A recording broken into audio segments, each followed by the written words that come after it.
Nehemiah chapter 6.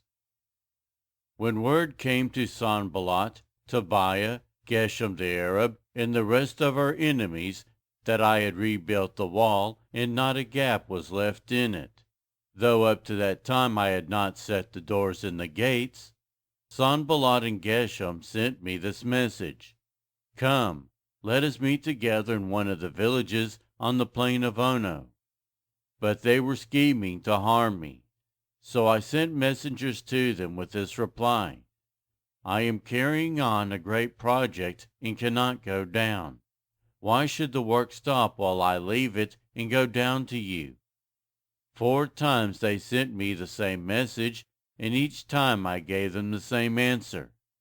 Then the 5th time, Sanballat sent his aide to me with the same message, and in his hand was an unsealed letter in which was written: It is reported among the nations, and Geshem says it is true, that you and the Jews are plotting to revolt, and therefore you are building the wall.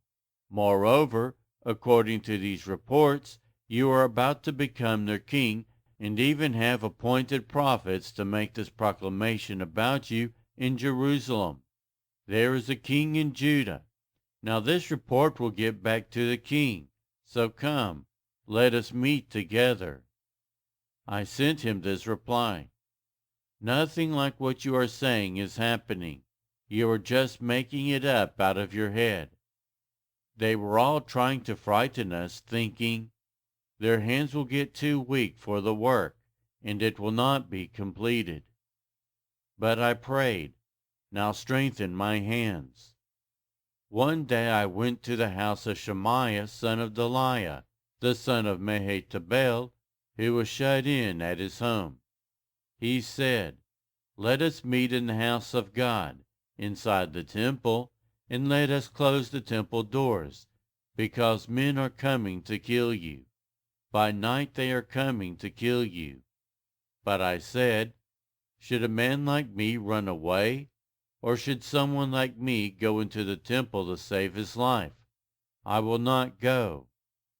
I realized that God had not sent him, but that he prophesied against me because Tobiah and Sanballat had hired him.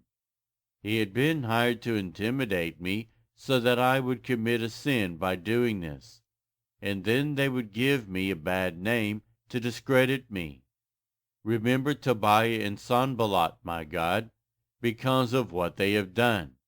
Remember also the prophet Noadiah, and how she and the rest of the prophets have been trying to intimidate me. So the wall was completed on the 25th of Elul in 52 days. When all our enemies heard about this, all the surrounding nations were afraid and lost their self-confidence, because they realized that this work had been done with the help of our God. Also, in those days the nobles of Judah were sending many letters to Tobiah, and replies from Tobiah kept coming to them, for many in Judah were under oath to him, since he was the son-in-law to Shechaniah, son of Arah, and his son Jehohanan had married the daughter of Meshullam, son of Berechiah. Moreover, they kept reporting to me his good deeds, and then telling him what I said. And Tobiah sent letters to intimidate me.